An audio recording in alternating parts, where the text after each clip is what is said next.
साथियों, अब हम संघर्ष शुरू करने वाले हैं। हम तैयार हैं। साहब, आप सिर्फ हुक्म कीजिए, जान कुर्बान कर देंगे। नहीं, हम शांति और कानून से ही लड़ेंगे। तो फिर आप ही बताइए, अब हमें क्या करना होगा? आप जानते हैं कि हमारे सीके बोले जी ने बंबई विधानसभा में अछूतों के लिए जो प्रस्ताव रखा था वो पास हो चुका है। इस प्रस्ताव के अनुसार सार्वजनिक कुएं, तालाब आदि अछूतों के लिए खुले किए गए। इस प्रस्ताव के अनुसार महाड़ की नगर पालिका ने महाड़ का तालाब अस्पृश्यों के लिए खुला किया है, किंतु अपने लोग तालाब पर जाते ही नहीं। लोग डरते हैं साहब। क्यों डरते हो? आजादी का हक भीख मांगकर नहीं मिलता, वो लड़कर ही पाया जाता है। इस संघर्ष के लिए हमें अपने लोगों को तैयार रखना चाहिए। अगले मार्च में हम एक परिषद आयोजित कर रहे हैं। महाड़ के तालाब से ही हम हमारा संघर्ष शुरू करेंगे, इसलिए आप तैयार रहो। हम तैयार हैं। अब हम पीछे नहीं हटेंगे। बिल्कुल नहीं।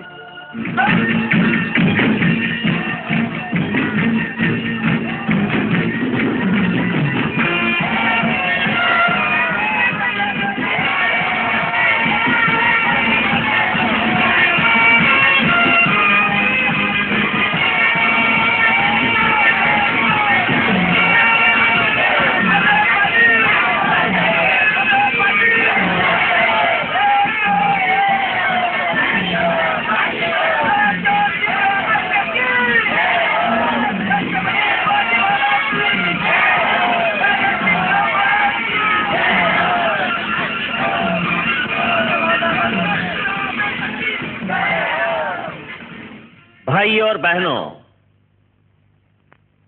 मेरी कोकण की भूमि में महाड़ में हमारी यह परिषद हो रही है, इस बात की मुझे बहुत ही खुशी हो रही है। दापोली की पाठशाला में मैंने प्रथम दाखला लिया था। एक जमाना था अछूत जाति का यहां आधिक्य था। पढ़ाई के बारे में भी यह समाज बहुत आगे था और उनकी यह तरक्की सैनिकी पेशा के कारण हुई थी। यदि अछूतों की सहायता न मिलती तो ब्रिटिश सरकार को इस देश में पांव रखना भी मुश्किल हो जाता। लेकिन आज उसी अस्पृश्य समाज को सेना में नौकरी देना अंग्रेज सरकार ने बंद किया है। यह बंधन हटाने के लिए हमें भरकस कोशिश करनी चाहिए। अछूतों की तरक्की के लिए उनके मन पर जो पुराने अनिष्ट विचारों का जंग पकड़ा है उसे निकालना चाहिए। जब तक आचार, विचार और उच्चार की शुद्धि नहीं होती तब तक अछूत समाज में जागृति का या तरक्की का बीज बोना असंभव है। यदि यह हालत हम बदलना चाहते हैं तो हम अछूतों ने सरकारी नौकरी में ज्यादा से ज्यादा प्रवेश पाने के लिए कोशिश करनी चाहिए। इसलिए प्राथमिक शिक्षा की ओर ध्यान देना चाहिए तथा उच्च शिक्षा की ओर भी ध्यान देना चाहिए। दूसरी बात, मृत जानवरों का मांस न खाने की प्रतिज्ञा करो। भाइयों, आपस की उच्च नीचता की भावना छोड़ दो। महार जाति को गांव में न सम्मान है न इज्जत, उनका स्वाभिमान ही मानुक हो गया। झूठे टुकड़ों के लिए इंसानियत बेचना यह बड़ी बेशर्मी है। पुरखों की चाल से चलना छोड़ दो। जो पुराना वो सोना, इस कहावत के अनुसार सभी पुरानी बातों को हम अच्छाई समझे तो कभी सुधार नहीं होगा। अपना बेटा अपने से बढ़कर हो, ऐसा जिन मां बाप को लगता नहीं, उनमें और पशुओं में कुछ भी फर्क नहीं। हमें स्वावलंबन सीखना चाहिए, स्वाभिमान रखना चाहिए, स्वत्व का ख्याल रखना चाहिए। तभी हमारा उद्धार होगा, तभी हमारा उद्धार होगा।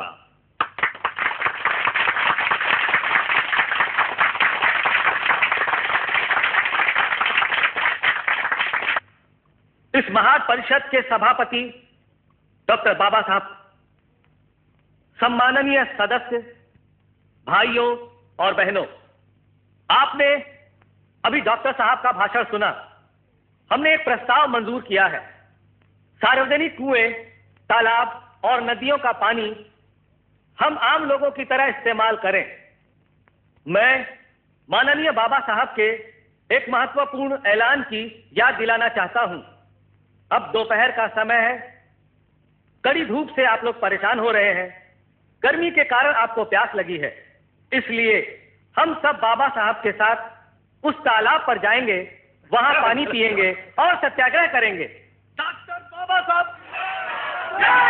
डॉक्टर बाबा साहब, डॉक्टर बाबा साहब।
शांत रहिए भाई और बहनों, शांत रहिए।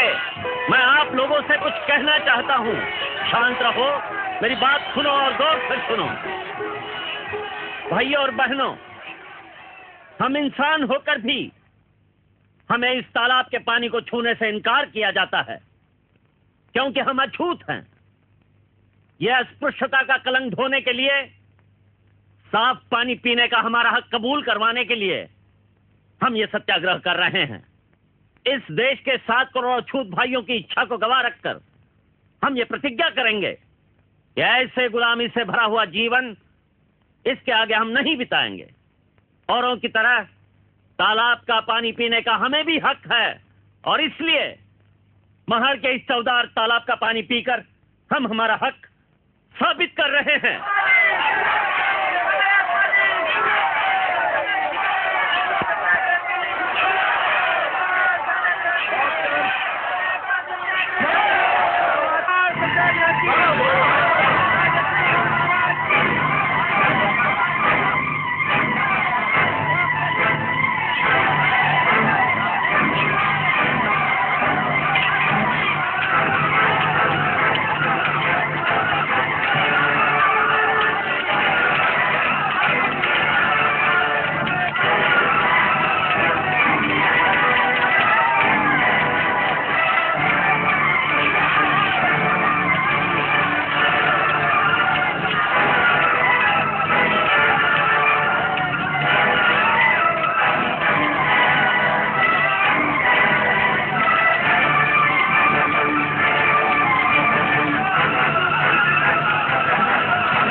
अबे डरपोक, अगर हिम्मत है तो ठहरो। हजारों सालों से हमारे तन बदन को लगा हुआ अस्पृश्यता का कलंक धोने के लिए हम वहां तालाब पर पानी पीते समय तुम लोगों ने हमारे बाल बच्चों पर जो कायरों की तरह हमला किया, उसका हम जाहिर निषेध करते हैं। हम इंसान हैं और इंसान को मिलने वाले सभी हक हमें भी मिलने चाहिए।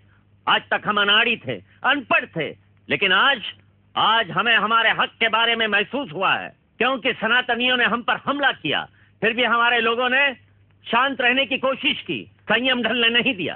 तुम सनातनियों को हम इशारा देकर रखते हैं, आइंदा ऐसी हरकत की तो हम जान की बाजी लगाकर प्रतिकार करेंगे। फिर खून बह गया तो इसकी जिम्मेदारी हम पर नहीं, तुम पर है। चित्रे जी, सुना आपने? क्या? महार के सनातनी लोगों ने तालाब शुद्ध कर लिया है। हाँ, गोमूत्र से, यानी कि गाय की पेशाब से भी हम गए भी थे। महानगर पालिका ने भी अपना पहला प्रस्ताव पीछे लिया और एक तरह से अपने सत्याग्रह का विरोध ही किया। हाँ, यह अन्याय है। अन्य लोगों की तरह पानी लेना यह अछूतों का भी अधिकार है और वो हम लेकर ही रहेंगे। फिर क्या करना होगा? फिर से सत्याग्रह। अस्पृश्यता यह मेरे शरीर का कलंक है और वो मैं मिटाकर ही रहूंगा। ऐसा जिसका पक्का इरादा है वही लोग सत्याग्रह के लिए अपना नाम दे। शांति भंग न होने के लिए सरकार किसी भी कानून के बहाने हमें जेल भेजेगी। इसके लिए हमें तैयार रहना चाहिए। इसलिए इस सत्याग्रह के लिए हमें निडर और स्वाभिमानी साथियों की जरूरत है। साहब, एक बार खून बहा है महाट के तालाब में, आप हुक्म करो, मर मिटेंगे लेकिन पीछे नहीं हटेंगे।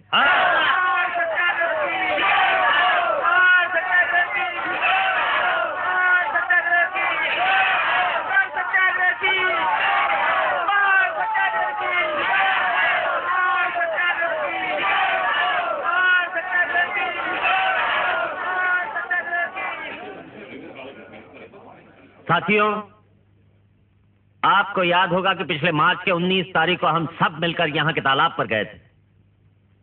तालाब पर जाते समय पुरुषों ने हमें रोका नहीं, लेकिन उनका विरोध उन्होंने मारपीट करके जाहिर किया। हमारे अछूत भाइयों को मारपीट करने वाले लोगों को 4-4 महीने की सजा हो गई है और आज वे लोग जेल की हवा खा रहे हैं। यदि 19 मार्च को हमें कोई विरोध न होता तो यह साबित हो जाता कि इस तालाब पर पानी लेने का हमारा अधिकार स्पृश्य लोगों को कबूल है। यदि ऐसा होता तो आज हमें यहां आने की जरूरत न पड़ती, लेकिन दुर्भाग्य से ऐसा हुआ नहीं। इसलिए हमने ये आज की सभा बुलाई है। महार के स्पृश्य लोग बड़े समझदार हैं। वे सिर्फ खुद ही इस तालाब का पानी नहीं लेते, बल्कि मुसलमान आदि परधर्मियों लोगों को भी इस तालाब का पानी बिना हरकत देते हैं। मानव योनि से भी हीन योनि के पशु पंछियों को तथा जीव जंतुओं को इस तालाब पर पानी पीने का अधिकार है, किंतु अछूतों को यह अधिकार नहीं। स्पृश्य हिंदू दया के सागर हैं, इसलिए गाय जैसे निरुपद्रवी प्राणी के साथ वे करुणा से पेश आते हैं तथा सर्प जैसे उपद्रवी कृमि कीटकों की भी वो रक्षा करते हैं। अर्थात सर्वाभूति एक आत्मा, इस बात पर इनका विश्वास है। वो अपने ही धर्म बंधु को इस तालाब पर पानी पीने के लिए मना करते हैं। तब सवाल उठता है, हमें ही उनका विरोध क्यों? इस बात पर हमें गौर करना चाहिए। हिंदू लोगों के शास्त्र के अनुसार 4 वर्ण हैं, किंतु रूढ़ी और परंपरा से 5 वर्ण होते हैं। ब्राह्मण, क्षत्रिय, वैश्य और शूद्र, ये 4 वर्ण शास्त्र के अनुसार बताए गए हैं और 5वां वर्ण है अतिशूद्रों का, जो रूढ़ी और परंपरा से बनाया गया है। शास्त्रों के अनुसार बनाए गए चारों वर्ण भी 4 मंजिल वाली इमारत जैसे हैं। उनका सामाजिक दर्जा भिन्न भिन्न है।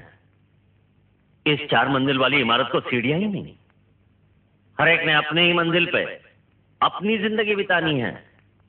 नीचे के माले पर रहने वाला आदमी कितना भी काबिल हो, वो ऊपर के माले पर कभी नहीं जा सकता, और ऊपर के माले पर रहने वाला आदमी कितना भी गया गुजरा हो, उसे नीचे जाना नहीं पड़ता। पहाड़ के स्पृश्य लोग अछूतों को इस तालाब का पानी पीने नहीं देते। इसका कारण अछूतों के छूने से वो पानी गंदा हो जाएगा या उसकी भाप हो जाएगी, ऐसा नहीं, तो वो हमें बराबरी का दर्जा देना नहीं चाहते। सौदार तालाब का पानी पीने से हम अमर नहीं होंगे, और आज तक हमने इस तालाब का पानी नहीं पिया तो भी हम मरे नहीं। हम सिर्फ पानी पीने के लिए तालाब पर नहीं जाना चाहते। औरों की तरह हम भी इंसान हैं। ये साबित करने के लिए हमें उस तालाब पर फिर जाना है।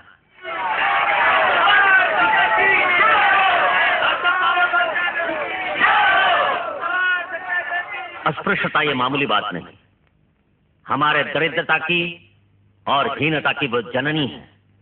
अगर हमें ऊपर उठना है तो ये काम करना आवश्यक है। ये काम जैसे स्वहित का है वैसा ही वो देशहित का भी है। आज तक गांधी के विचारों के अनुसार हम समझते थे कि अस्पृश्यता ये हिंदू धर्म का कलंक है, लेकिन आज हम समझ चुके हैं कि वो हमारे ही शरीर का कलंक है। जब तक अस्पृश्यता को हम हिंदू धर्म का कलंक मानते थे, तब तक उसे मिटाने की जिम्मेदारी हमने सवर्णों पर सौंप दी थी। लेकिन आज हमें महसूस हुआ है कि वो हमारे ही शरीर का कलंक है, तब उसे धोने का पवित्र कार्य अब हमें ही करना चाहिए। चाहे इसलिए हमें अपनी जान कुर्बान करनी क्यों न पड़े, लेकिन हम पीछे नहीं हटेंगे। बाहर के तालाब का शुद्धिकरण करके तुम लोगों ने हमारी अपवित्रता जाहिर करने का प्रयास किया है। चाहे और करो, लेकिन तुम्हारे ही मुंह से हमारी पवित्रता कबूल करवाएंगे, तभी हमें शांति मिलेगी।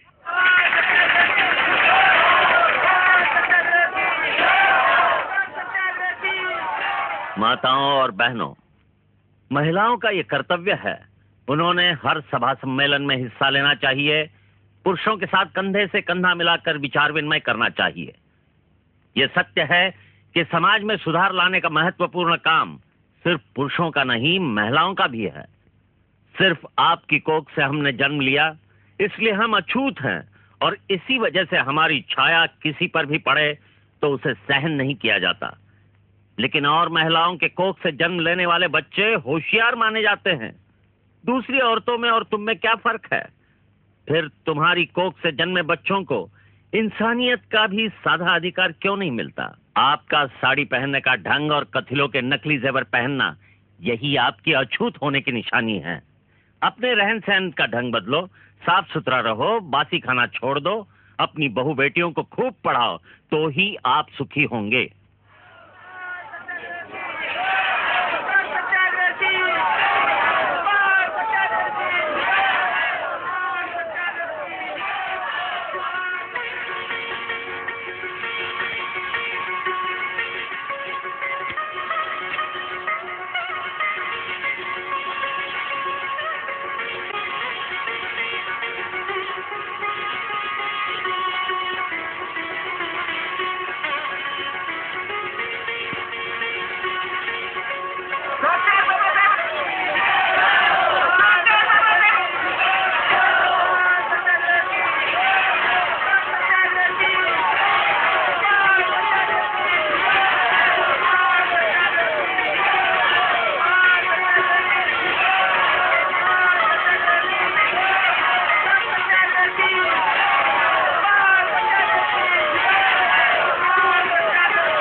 नासिक के कार्यकर्ता भाऊराव गायकवाड़, रणखांबे जी तथा भाइयों और बहनों, मानवता का हक पाने के लिए हमने महार के तालाब पर सत्याग्रह किया। अब हम मंदिर प्रवेश करने वाले हैं, लेकिन मंदिर में प्रवेश करने से हमारे सभी सवाल हल नहीं होंगे। हमारे प्रश्नों का स्वरूप बड़ा व्यापक है। वो राजकीय, सामाजिक, धार्मिक, आर्थिक तथा शैक्षणिक, ऐसे कई प्रकार का है। लेकिन आज का हमारा यह नासिक का कालाराम मंदिर प्रवेश सत्याग्रह, यह उच्च वर्णीय हिंदुओं को एक आह्वान है। हिंदू लोग इंसान को इंसान मानने के लिए तैयार है या नहीं, इसका फैसला इस सत्याग्रह से होगा। यह सत्याग्रह सनातनी हिंदुओं का हृदय परिवर्तन करने के लिए किया जा रहा है। उसका यश हिंदुओं की मनोरचना पर निर्भर है।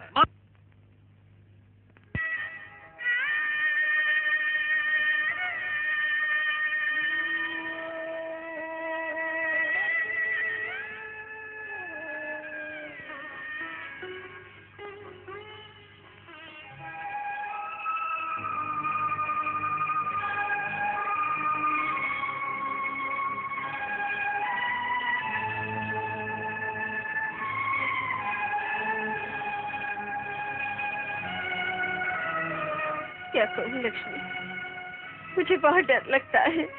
लेकिन क्यों? इन्हें मारने की धमकियां दी जाती हैं। जब तक ये घर नहीं आते मैं बड़ी परेशान रहती हूँ।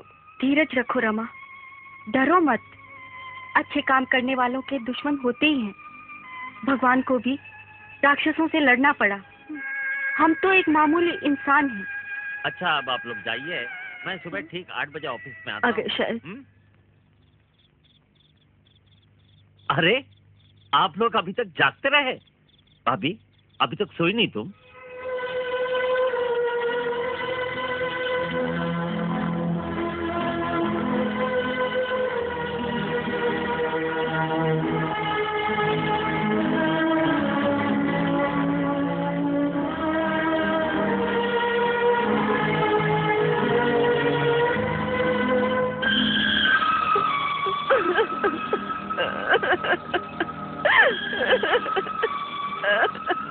अरे,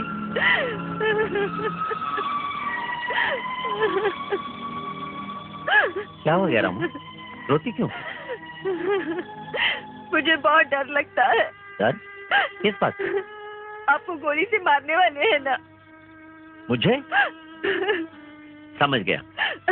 पूना के किसी ने खत भेजा है, हमें धमकाया है। तो क्या उस खत के कारण तू सचमुच घबरा गई?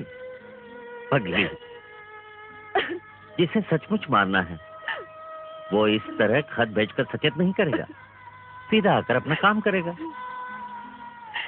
मैं समझ गई। ये घर पर भी आपको मारने के लिए लोग आए थे। आपको मारने का इरादा था उनका। क्यों दुश्मनी बोल लेते हो? एक तो आप दिन रात बाहर रहते हो, खाने की भी फिक्र नहीं करते। खाना भेजा तो वो भी बिना खाए वापस लौटा देते हो। रमा, तू मेरी फिक्र क्यों करती हो? खुद की फिक्र कर। कितनी दुबली हो गई है तू। समय पर दवा लेती नहीं।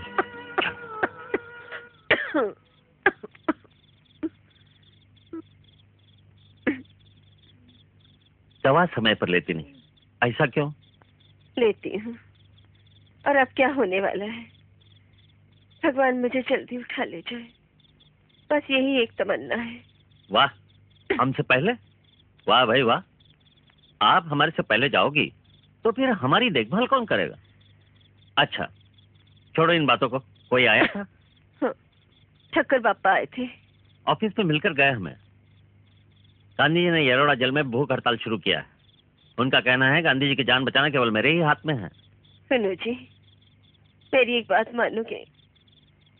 आपकी ये राजनीति तो मुझे नहीं समझती, लेकिन किसी की जान बचाना अगर अपने बस में है तो क्यों ना बचाई जाए। और गांधी बाबा तो सारे देश के नेता हैं। उनके प्राण बहुत अनमोल हैं। रमा, गांधी जी को बचाने के लिए यदि मैं हस्ताक्षर कर दूं तो क्या मेरे दलित भाइयों का विश्वासघात नहीं होगा?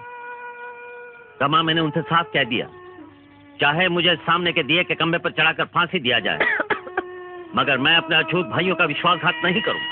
देखिए जी, मैं आपको बेईमानी करने की सलाह नहीं दूंगी, फिर भी लगता है एक बार, सिर्फ एक बार गांधी जी से मिलाइए। जरूर जाऊंगा। मैं कल ही अरोड़ा के जेल में जाकर गांधी जी से मिलूंगा। सच? हाँ रमा। आपने हाँ कहा, मुझे बहुत संतोष हुआ। बाबा साहब आ रहे हैं, उनके साथ उनके साथीदार भी हैं। आइए, बैठिए, कहिए। गांधी जी, आप हम लोगों पर अन्याय कर रहे हैं। हाँ, ये मेरी बदकिस्मती है। मैं जो कुछ करता हूँ, कि भीख नहीं चाहिए। मैं अछूतों को हिंदू धर्म से अलग करना नहीं चाहता।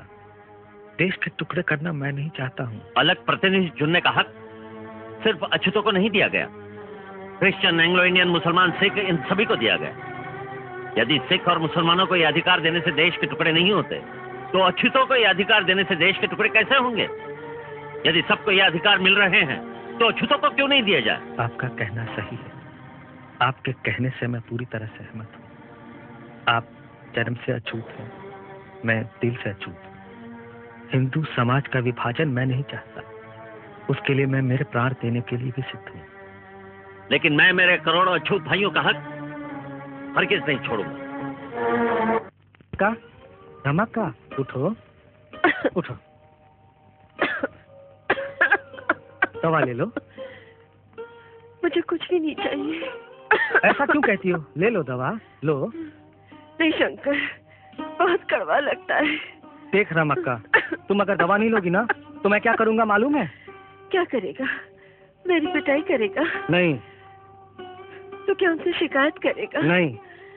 अब तुम दवा नहीं लोगी ना तो मैं भूख हड़ताल करूंगा, जैसे गांधी जी ने किया था। भूख हड़ताल? हाँ हाँ। शंकर, साहब आ गए, पी लो दवा। जी आया साहब।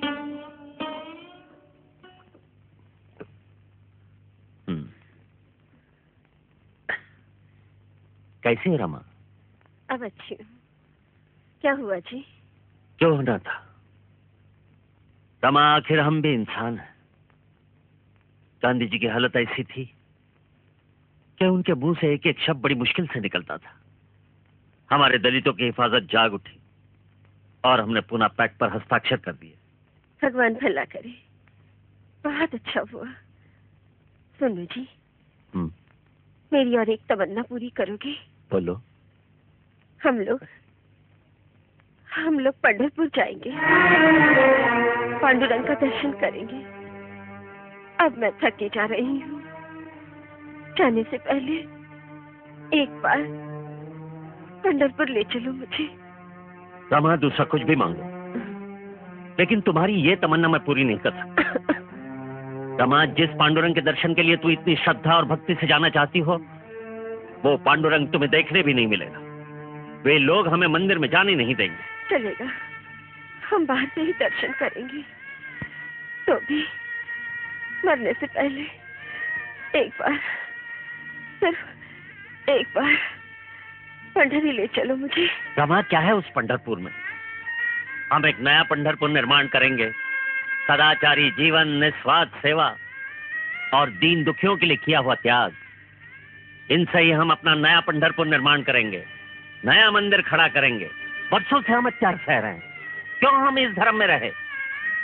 जो भगवान हमारा होकर भी हमें नजदीक नहीं आने देता, उसकी पूजा हम क्यों करें? ये क्या कह रहे हो जी?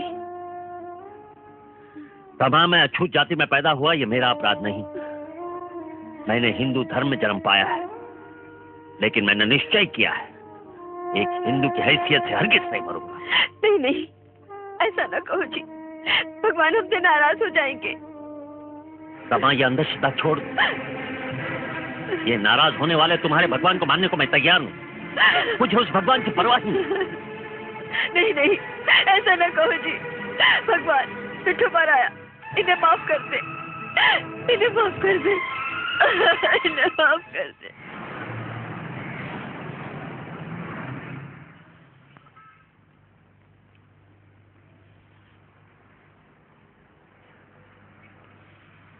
साहब, पी के अतरे आए हैं।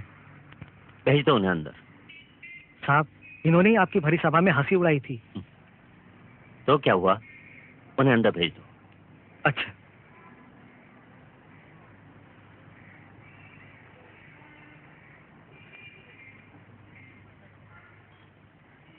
नमस्कार।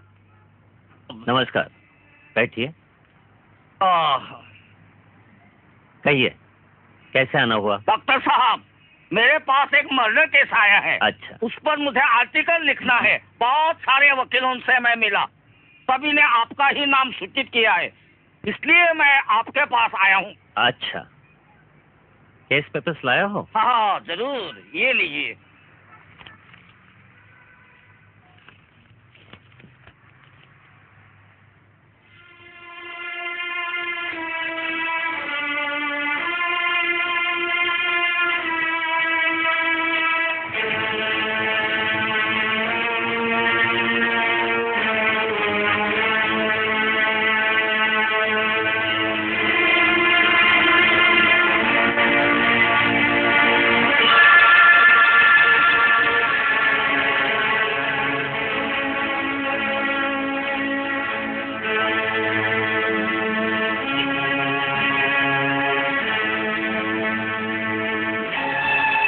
देखिए अत्रे जी, कुछ साल पहले ऐसा मुकदमा हो चुका है।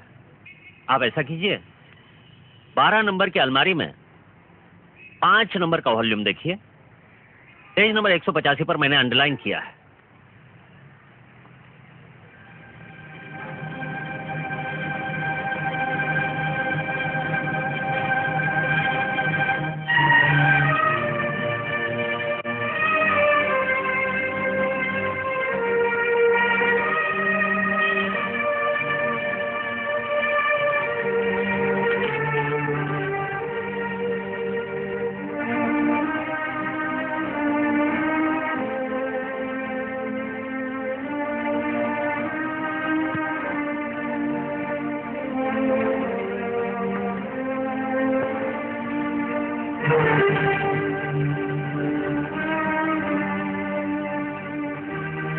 डॉक्टर साहब, एक अछूत परिवार में जन्म लेकर क्या आपने ज्ञान पाया है?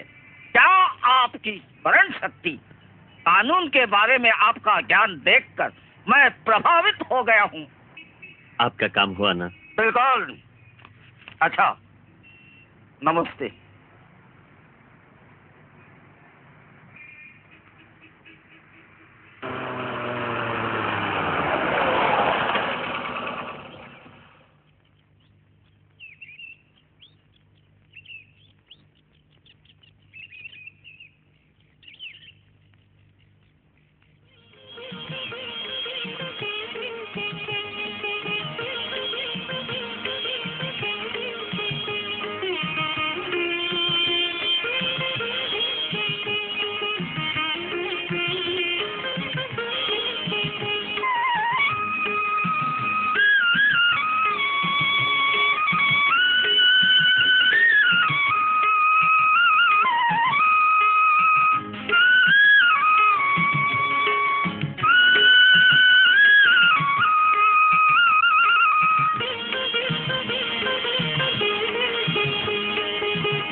क्यों जी? हाँ। महार में आपने जो मनुस्मृति चलाई, उससे कितना हंगामा हो गया। ऐसा क्या था उस मनुस्मृति में जो आपने खुलेआम चला दी? तमाम मैं मानव धर्म का उपासक हूँ। एक आदमी दूसरे आदमी को नीच समझता है, ये मुझे मंजूर नहीं।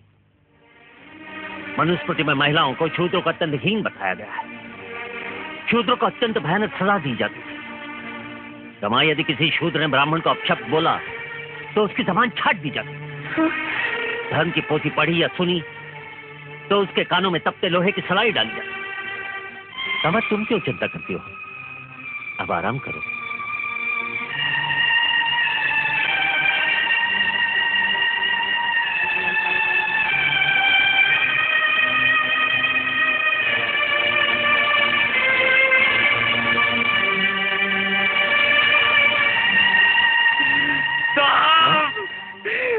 बचा लो साहब। अरे ये क्या? हमें बचा लो। अरे भाई क्या हुआ, बोलो।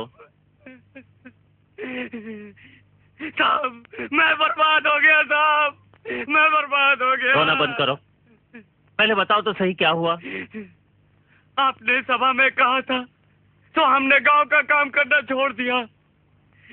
सारा गांव हमारे खिलाफ खड़ा हुआ। दिन दहाड़े मेरी बेटी की इज्जत टूटी गई। और देखते रहे खुली आंखों से? जाओ, सीधे वापस जाओ।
वादा करो अछूतों के लिए नहीं लड़ूंगा।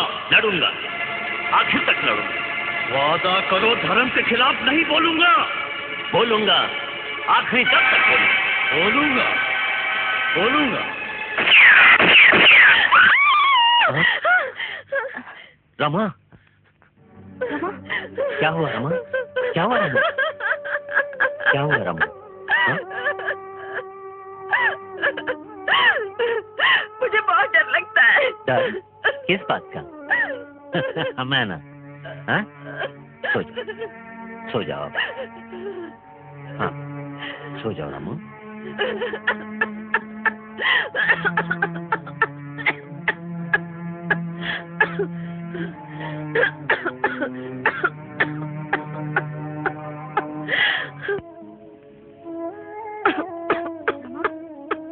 ओ रमा, क्या हो रहा है?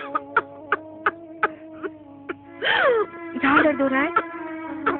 चिंता मत कर, सब ठीक हो जाएगा। सब ठीक हो जाएगा।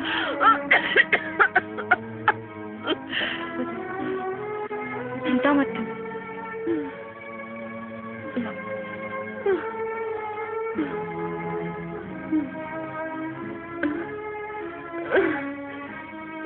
ये ले, इससे ठीक हो जाएगा। राजरतन,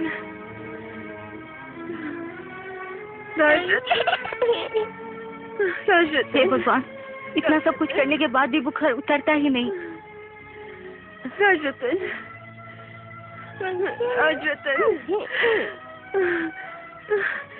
सुनता ही नहीं।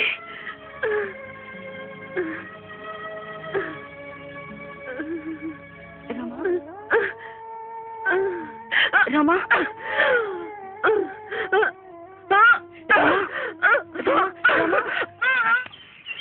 ड्राइवर जल्दी चलो, रमा मैम सब बीमार है, जल्दी।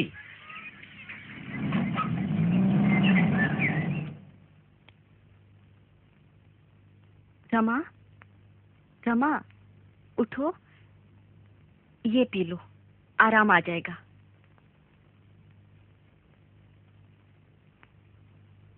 ज्ञानुबा नहीं आए? आ जाएगा अभी।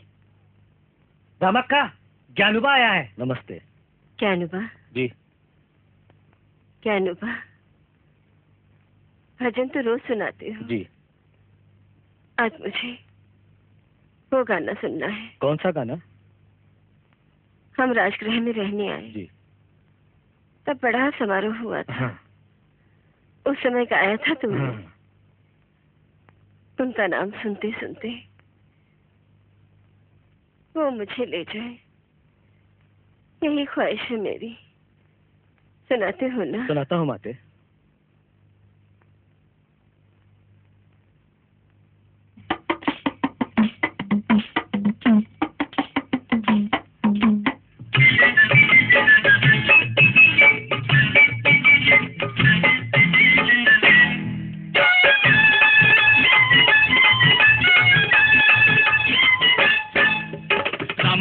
बेटा देखो बड़ा होशियार, देखो बड़ा होशियार, दुनिया में उसकी जय जयकार, बोलो जय जयकार।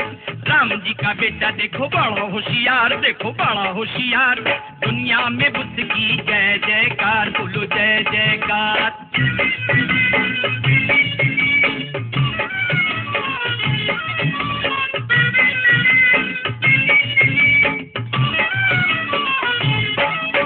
नन्ना भीमराव पाठशाला में गया, दरिया के पार परदेश गया।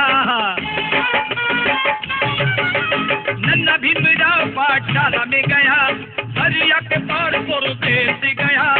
विलायत में जाकर हुआ बड़ा बेरिसार, बड़ा बेरिसार, दुनिया में उसकी जय जयकार, बोलो जय जयकार।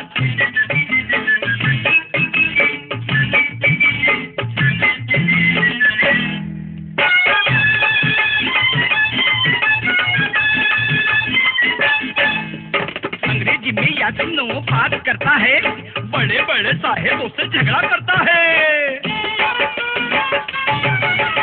अंग्रेजी में यादनो बात करता है, बड़े बड़े साहेबों से झगड़ा करता है। हम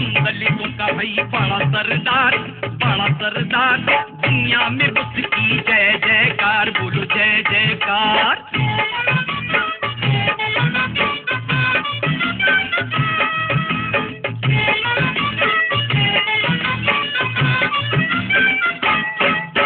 महाड़ में पानी को भी आग लगा दी, मंदिर के दरवाजे पे मार दी। हाँ, महाड़ में पानी को भी आग लगा दी, मंदिर के दरवाजे पे मार दी। देश भर भी कर दी भई जंग की पुकार, जंग की पुकार। दुनिया में उसकी जय जयकार, बोलो जय जयकार।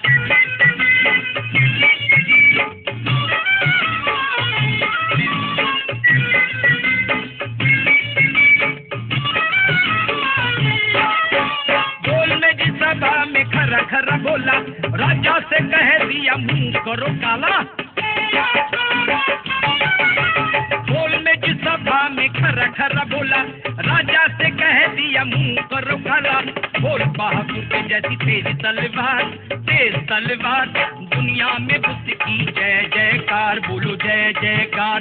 राम जी का बेटा देखो बड़ा होशियार, बड़ा होशियार। दुनिया में उसकी जय जयकार, बोलो जय जयकार।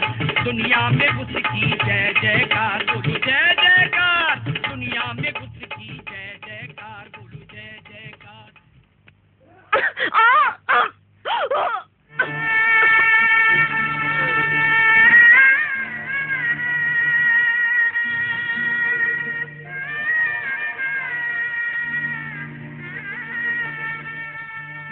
रमा, आंखें खोलो, मैं आ गया हूं।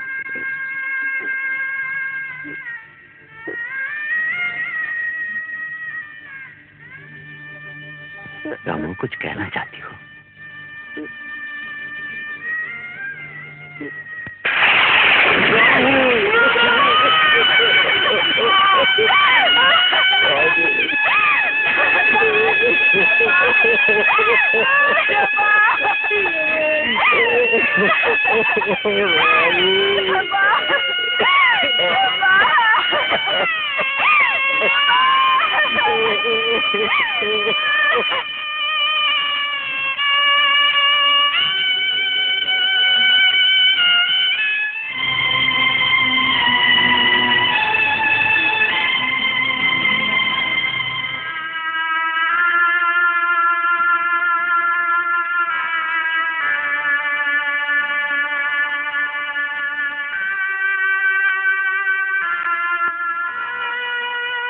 साहब, आप तो नया पंढरपुर बसाने वाले थे, फिर ये सन्यास किस लिए?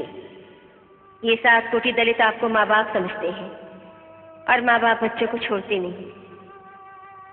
अब ये कफनी फेंक दो।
साहब दरवाजा खोलो, 3 दिन हो गए साहब, अब तो दरवाजा खोलो।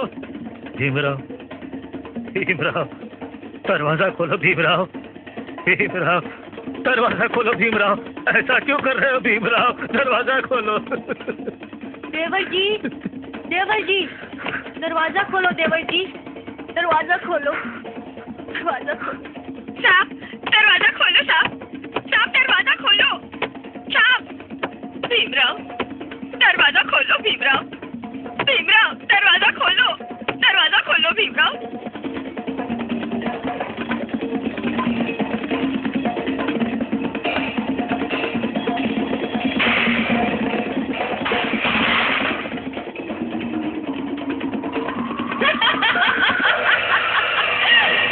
पानी चाहिए, मिल गया पानी।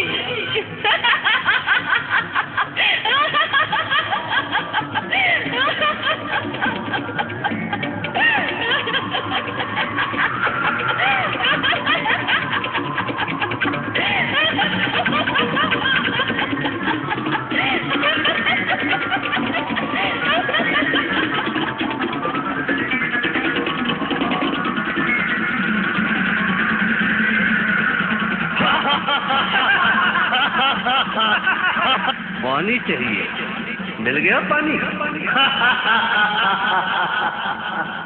अछूत कहीं के, पानी चाहिए तुम्हें। पानी चाहिए, हाँ मिल गया पानी तुम्हें, पानी चाहिए।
सनातनियों को हम इशारा देकर रखते हैं, आइंदा इसकी हरकत की तो हम जान की बाजी लगाकर प्रतिकार करेंगे। फिर खून बह गया तो इसकी जिम्मेदारी हम पर नहीं, तुम पर रहेगी।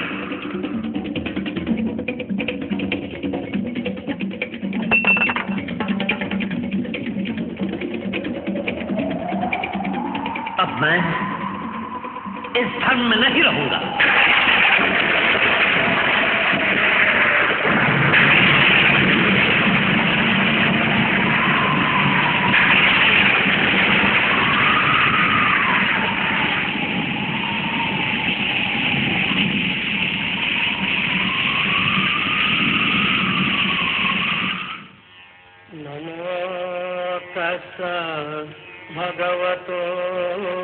हिंदू धर्म का मैंने त्याग जरूर किया, लेकिन मैं मेरी हिंदू माँ बहनों का त्याग न कर सका।